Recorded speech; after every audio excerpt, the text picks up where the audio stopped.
அனைவருக்கும் வணக்கம். இந்த பதிவில் நம்ம எதை பற்றி பார்க்க போகிறோன்னு தெரிஞ்சுக்கிறதுக்கு முன்னாடி மறக்காமல் நம்ம சேனலை சப்ஸ்கிரைப் பண்ணிக்கோங்க. கூடவே பெல் பட்டனையும் கிளிக் பண்ணிவிட்டு ஆளுங்கிற ஆப்ஷனை கொடுத்துட்டிங்கன்னா நான் போடுற வீடியோக்கள் எல்லாமே மிஸ் ஆகாமல் நோட்டிஃபிகேஷனில் வந்துடும். இந்த பதிவு ரொம்ப ரொம்ப முக்கியமான பதிவு அப்படின்னே சொல்லாங்க. எல்லாரும் கண்டிப்பாக தெரிந்து கொள்ள வேண்டிய ஒரு பதிவு அப்படின்னே சொல்லலாம். இன்றைக்கி நமக்கு ஒரு அற்புதமான நாளாக அமைஞ்சிருக்குது அப்படின்னே சொல்லலாம். யாருமே எந்த காரணத்து கொண்டும் இந்த நாளை மிஸ் பண்ணிடாதீங்க. எல்லாரும் செய்யக்கூடிய வகையில் சிம்பிளான பரிகாரம் தான் நான் இப்போ உங்களுக்கு சொல்லித்தர போகிறேன். அதனால் நீங்கள் ஆஃபீஸில் இருந்தாலும் சரி, வீட்டில் இருந்தாலும் சரி, எந்த சூழ்நிலையில் இருந்தாலும் சரி, இப்போ நான் சொல்லக்கூடிய விஷயத்தை மட்டும் நீங்கள் செஞ்சிட்டீங்கும் போது நிச்சயமாக உங்களுடைய ஆயுசு முழுக்க உங்களுக்கு பண கஷ்டம் அப்படின்னு ஒன்று வரவே வராது.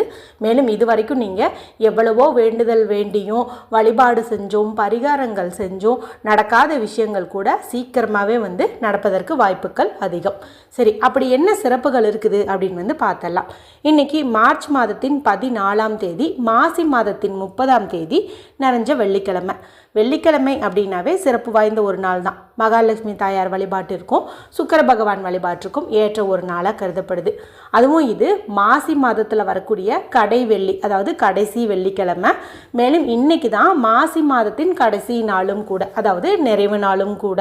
இவை தவிர இன்னைக்கு இன்னொரு சிறப்பு என்ன இருக்குது அப்படின்னு பார்த்தீங்கன்னா, சத்தியவானுடைய உயிரை யமதர்மராஜாவிடமிருந்து சாவித்ரி தேவி மீட்டு கொண்டு வந்த ஒரு நாள் அப்படின்னு பார்க்கும்போது இன்றைய நாள், அதாவது காரடையான் நோன்பு அப்படின்னு இதை சொல்லுவோம். சாவித்ரி நோன்பு அப்படின்னு சொல்லுவோம். அதுவும் பார்த்திங்கன்னா இந்த நாள் தான். இந்த நாளில் ஏற்கனவே சுமங்கலி பெண்கள் தங்களுடைய தாலி சரடை எந்த நேரத்தில் மாற்றி கட்டிக்கணும், எந்த மாதிரி வழிபாடு மற்றும் விரதங்கள் இருக்கணும், திருமணம் ஆகாத கன்னி பெண்கள் என்ன செஞ்சால் தங்களுடைய மனதுக்கு பிடிச்ச மாதிரி கணவர் அமைவாங்க என்பது குறித்து தனி ஒரு பதிவே போட்டிருக்கிறேங்க. இவை தவிர இன்றைக்கி அற்புதமான நாளாக இருக்கிறதுனால குளிக்கக்கூடிய தண்ணீரில் ஒரு பொருள் சேர்த்து குளிங்க அப்படின்னு சொல்லியும், இன்று நிலைவாசல் கதவில் யாருக்குமே தெரியாமல் ரகசியமாக ஒரு முறையை செஞ்சுருங்க அப்படிங்கிறது குறித்தும் ஒரு வீடியோ போட்டிருக்கிறேன். இந்த 2 வீடியோவை நீங்கள் பார்க்காம இருந்தீங்கும்போது இந்த வீடியோ முடியும் போது வரக்கூடிய எண்டு ஸ்க்ரீனில் அதனுடைய லிங்க்கை நான் கொடுக்குறேன், மறக்காமல் செக் பண்ணி பாருங்கள். அடுத்ததாக ஒரு முக்கியமான விஷயம் குறித்தும் சொல்லியிருந்தேன். அது என்ன அப்படின்னு பார்த்தீங்கன்னா, இன்றைக்கி வரக்கூடிய அந்த சோடசக்கலை நேரம் 11:57 1:57 வரைக்கும் சக்தி வாய்ந்த இந்த சோடசக்கலை நேரம் இருக்குது. இது மாதத்தில் 2 முறை வரும் அப்படின்னாலும் இன்னைக்கு ரொம்ப ரொம்ப சிறப்பான நேரத்தில் அமைஞ்சிருக்குது. அதில் ஒரு சிறப்பு நான் உங்களுக்கு நேற்றைய பதிவிலேயே சொல்லிட்டேன். இன்னொரு சிறப்பு இருக்குது, அதை நான் அடுத்த பதிவில் சொல்கிறேன்னு சொல்லியிருந்தேன். அந்த சிறப்பு என்ன அப்படின்னு பார்த்தீங்கன்னா, இந்த நேரத்தில் நமக்கு சந்திர கிரகணம் இருக்குது. சந்திர கிரகண நேரத்தில் பொதுவாகவே நம்மளுடைய மனதை ஒருநிலைப்படுத்தி நம்ம என்ன விஷயம் கேட்டாலும் அது கட்டாயம் கிடைக்கும் சொல்லுவாங்க. இந்த சந்திர கிரகமானது இந்தியாவில் தெரியாது அப்படின்னாலும் அதனுடைய தாக்கங்கள் அப்படிங்கிறது வானத்தில் நடந்துட்டு தான் இருக்கும். அதனால் அந்த டைமில் நம்ம மனசை ஒருநிலைப்படுத்தி நம்மளுடைய இஷ்ட தெய்வம் எதுவாக இருந்தாலும் அதை நம்ம வேண்டிக்கிட்டு ஏதாவது ஒரு மந்திரங்கள் சொல்கிறது, கோரிக்கையை முன்வைக்கிறது, இதெல்லாம் செய்கிறது விசேஷம். அடுத்ததாக பார்த்திங்கன்னா, கேட்டதை கேட்டபடியே கொடுக்கக்கூடிய அபிஜித் முகூர்த்த நேரமும் அந்த டைமில் நமக்கு இருக்குது.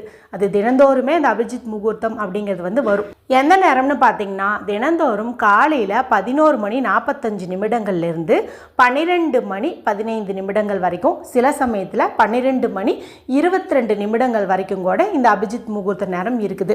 இன்றைக்கி நமக்கு இந்த சோடசக்கலை நேரமும் இதுக்கு இடைப்பட்ட நேரத்தில் தான் வருது. இப்போ இதனுடைய அற்புதம் உங்களுக்கு தெரிஞ்சிருக்கும். சாதாரணமாகவே அந்த டைமுக்கு பவர் அதிகம். இதில் கூடவே சந்திர கிரகணம், அபிஜித் முகூர்த்தம் எல்லாமே சேர்ந்துருக்கிறதுனால கட்டாயம் நம்மளுடைய விருப்பங்கள் யாவும் நிறைவேறும். இந்த நேரத்தில் எந்த மாதிரி பரிகாரம் செஞ்சால் நம்மளுடைய பண கஷ்டம் நீங்கும் என்பது குறித்து பார்த்தலாம்.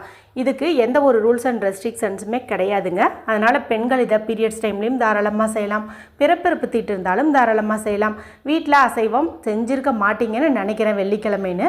ஒருவேளை நீங்கள் செஞ்சுருந்தீங்க, சாப்பிட்ருந்தீங்க, வேற்று மதத்தை சார்ந்தவங்களாக இருந்தீங்க அப்படின்னாலும் தாராளமாக செய்யலாம். சரி, எந்த நேரத்தில் செய்யணும்னு பார்த்தீங்கன்னா, இன்றைக்கி நமக்கு இந்த சோடசக்கலை நேரம் 11:57 1:57 வரைக்கும் இருக்குது இல்லையா. இதில் பெஸ்ட்டான 2 டைமிங் உங்களுக்கு சொல்லித்தரேன். இதில் அந்த அபிஜித் முகூர்த்த காலம்னு சொல்லக்கூடிய 11:45, அதாவது நீங்கள் இப்போ ஒரு 11:57 தொடங்கி 12:20க்குள்ளே வந்துட்டு நீங்கள் செய்யலாம். அந்த நேரத்தில் பயன்படுத்தி செய்யும்போதும் நல்ல ரிசல்ட் வந்து உங்களுக்கு கொடுத்துரும். அதே போல் இன்று மதியம் வரக்கூடிய இந்த சுக்கிர ஓரை, அதாவது மதியம் 1 to 2ங்கிறது வந்து சுக்கிர ஓரை, வெள்ளிக்கிழமை நாள் சுக்கிர ஓரை ரொம்ப ரொம்ப சக்தி வாய்ந்தது. இது பார்த்திங்கன்னா நமக்கு இந்த சோடச கலை நேரத்துலேயும் ஒரு 57 நிமிடங்கள் வந்து வருது, கோல்டன் மினிட்ஸ் அப்படின்னே வந்து சொல்லலாம். அப்போ இந்த 57 நிமிஷத்தையும் நீங்கள் தாராளமாக வந்துட்டு பயன்படுத்திக்கலாம்.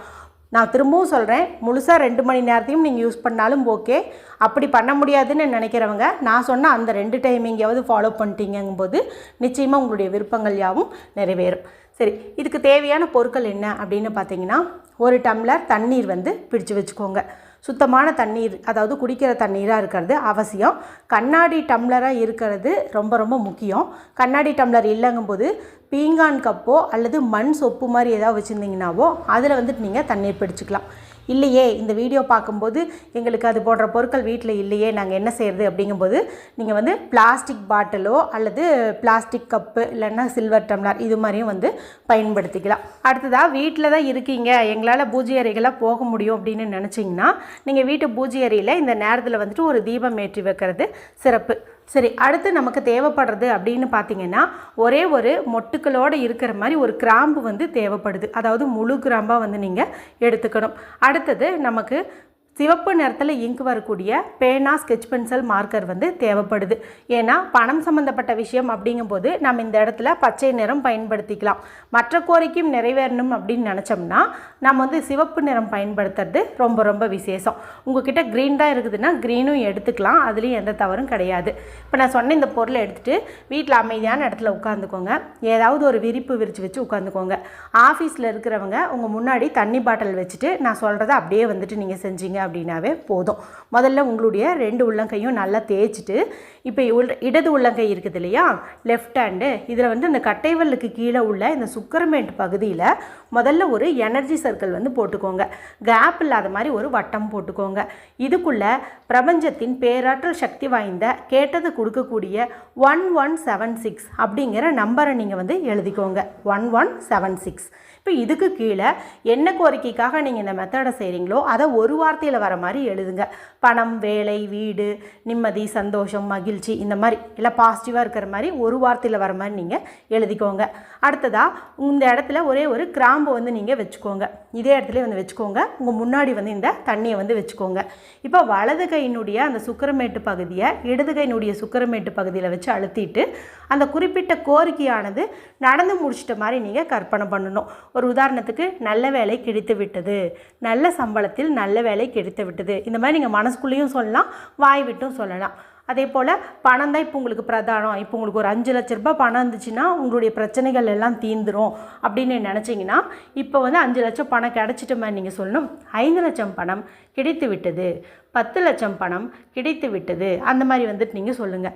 சொந்த வீடு மனதிற்கு பிடித்த மாதிரி அமைந்து விட்டது, நல்ல இடத்தில் திருமணம் நடந்து விட்டது, இந்த மாதிரி பாசிட்டிவாக வந்துட்டு நீங்கள் சொல்லுங்கள். உங்களால் முடிஞ்சால் அந்த 57 நிமிஷமும் வந்துட்டு தாராளமாக இதை வந்து பண்ணலாம்.